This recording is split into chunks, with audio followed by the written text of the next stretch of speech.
हमने देखी है उन आँखों की महकती खुशबू। लता की सुमधुर आवाज, गुलजार के जज्बाती बोल और हेमंत कुमार के संवेदनशील संगीत की त्रिवेणी का संगम हुआ तो ये कमाल होना तय था। सिर्फ एहसास है ये, रूह से महसूस करो। 1969 में आई इस फिल्म का नाम खामोशी था, लेकिन इसके गीत संगीत से जो गूंज उठी वो संगीत प्रेमियों के कानों को आज तक एक रूहानी सुख दे रही है। पुकार लूं, तुम्हारा इंतजार। दोस्तों, शायद ही आप में से कोई ऐसा बचा होगा जिन्होंने इस गीत को सुना ना हो और इसकी शिद्दत और गहराई को महसूस न किया हो। हाथ से छू के इसे रिश्तों का इल्जाम न। हिंदी सिनेमा के संगीतमय सफर में ये गाना एक सुनहरा दस्तावेज है। सिर्फ एहसास है ये, रूह से महसूस। लता मंगेशकर की गूंजती हुई आवाज सुनकर लगता है कि जैसे कोई पवित्र महिला अपने जज्बातों का बयान कर रही है। ये रूह अपनी ही तरह की एक और रूह को तलाश कर रही है जो उसकी बेचैनी को समझ सके, उसे अपना बना सके। हमने देखी है उन आँखों की महकती खुशबू। लेकिन आपको जानकर हैरानी होगी कि ये गीत गुलजार ने फिल्म की नायिका के लिए नहीं बल्कि नायक के लिए लिखा था, जो इस गीत के जरिए नायिका के प्रति अपनी भावनाएं जाहिर कर रहा है। लेकिन फिल्मकार हेमंत कुमार को ये भरोसा था कि इस गीत से लता जी ही न्याय कर सकती हैं, इसलिए उन्होंने ये पुरुष गीत लता मंगेशकर से ही गवाया। हमने देखी है उन आँखों की महकती खुशबू। नमस्कार दोस्तों, आज के इस सुरीले सफर में हम आपके सामने यही दिलचस्प जानकारी लेकर आए हैं, तो बने रहिए हमारे साथ।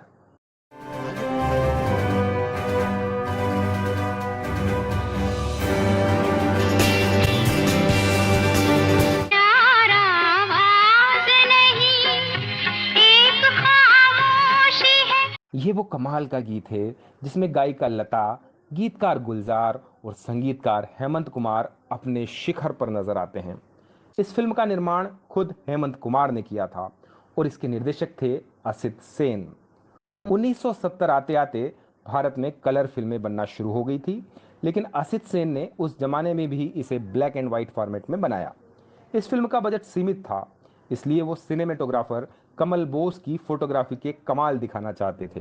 वो कल भी पास पास थी वो। 1969 में पर्दे पर आई फिल्म खामोशी की गिनती भावना प्रधान क्लासिक फिल्मों में होती है। इस फिल्म को याद रखने की कई वजहें हैं। सबसे पहली तो फिल्म की कहानी ही है, जिसमें डिप्रेशन में जा चुके एक युवक को नर्स अपने प्यार और देखरेख से वापस सामान्य जीवन में ले आती है। इस पूरी प्रक्रिया में वो खुद नायक से प्यार करने लग जाती है।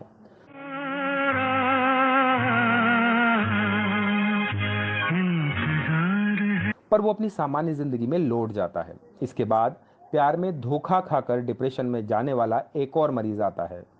नर्स उसे भी प्यार और देखभाल से ठीक कर देती है। वो शाम कुछ अजीब थी। अस्पताल और परिजन समझते हैं कि नर्स प्यार का दिखावा कर रही है। खैर, ये मरीज भी ठीक होने के बाद अपनी दुनिया में लौट जाता है। इस बार नर्स अपना मानसिक संतुलन खो देती है, जिसके बाद हीरो को अपनी गलती का एहसास होता है और वो नर्स के ठीक होने का इंतजार करता है। से छू के इसे रिश्तों का इल्जाम न दो। इस बेहद संवेदनशील कहानी को निर्देशक असित सेन ने बहुत खूबसूरती से पेश किया है। इस फिल्म को पसंद करने की दूसरी वजह वहीदा रहमान का सशक्त अभिनय है, जो दर्शकों की आंखों को बार बार भीगने पर मजबूर कर देती है।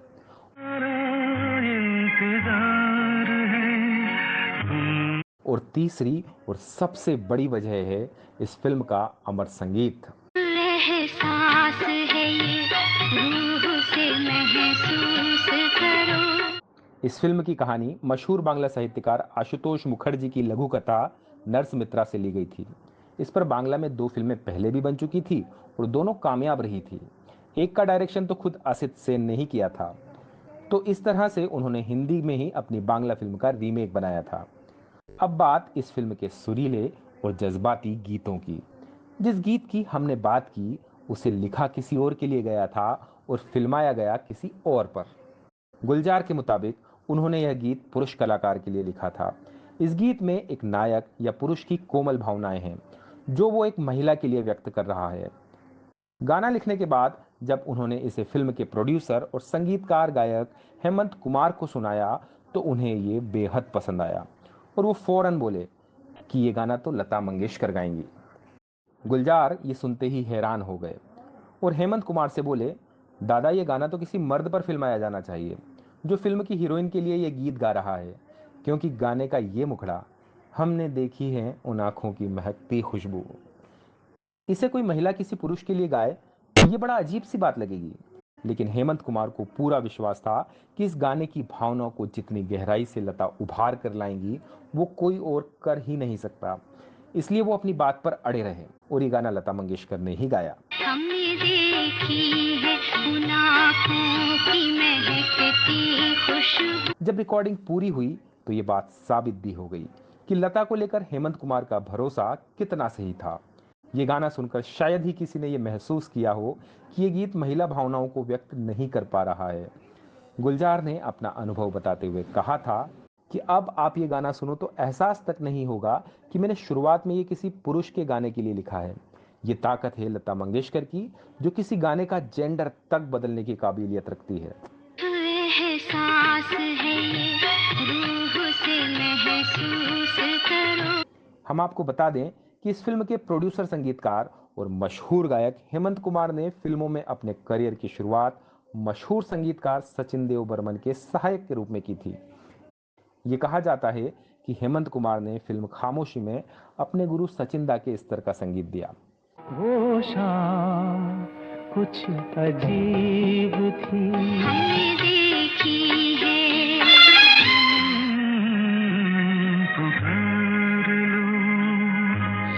दोस्त कहाँ कोई तुम सा नहीं कोई मिस्टर। इस फिल्म के सभी गाने बेहद लोकप्रिय हुए और इन गानों में गुलजार साहब अपने पूरे फॉर्म में नजर आए। जब खामोशी बन रही थी तब गुलजार नए और मुश्किल लफ्ज ढूंढने की बजाय जाने पहचाने शब्दों के साथ ही गीत लिखा करते थे, लेकिन इसमें भी उनकी सोच और संवेदना की एक अलग ऊंचाई नजर आती है। ये जानकारी देना भी जरूरी है कि फिल्म खामोशी से राजेश खन्ना का स्टारडम भी शुरू हो गया था। इस फिल्म में उनको हीरो का रोल देने की सिफारिश वहीदा रहमान ने ही की थी। उन्होंने राजेश खन्ना का काम फिल्म आखिरी रात में देखा और वो उनकी एक्टिंग से खासी प्रभावित हुई थी। इस फिल्म के सभी गाने आज भी लोगों की पसंद में शामिल हैं। इन गानों को हेमंत कुमार, आरती मुखर्जी, किशोर कुमार, मन्ना डे और लता मंगेशकर ने आवाज देकर अमर कर दिया। वो शाम कुछ अजीब थी। इस गीत ने किशोर कुमार की इमेज बदलने में बड़ा रोल निभाया था। यही वो गाना था जिससे किशोर दा ने कुछ ठहरे हुए गीत गाने शुरू किए थे। इससे पहले उनको इंडस्ट्री में हल्के और एनर्जी वाले गीत गाने वाला गायक माना जाता था, लेकिन हेमंत कुमार की जिद पर उन्होंने ये गीत गाया और फिर इतिहास रच दिया। न जाने क्यों लगा मुझे कि मुस्कुरा रही। तो दोस्तों, आपको ये पेशकश कैसी लगी कृपया कमेंट करके ज़रूर बताएं। इसे लाइक और शेयर भी करते रहें। धन्यवाद।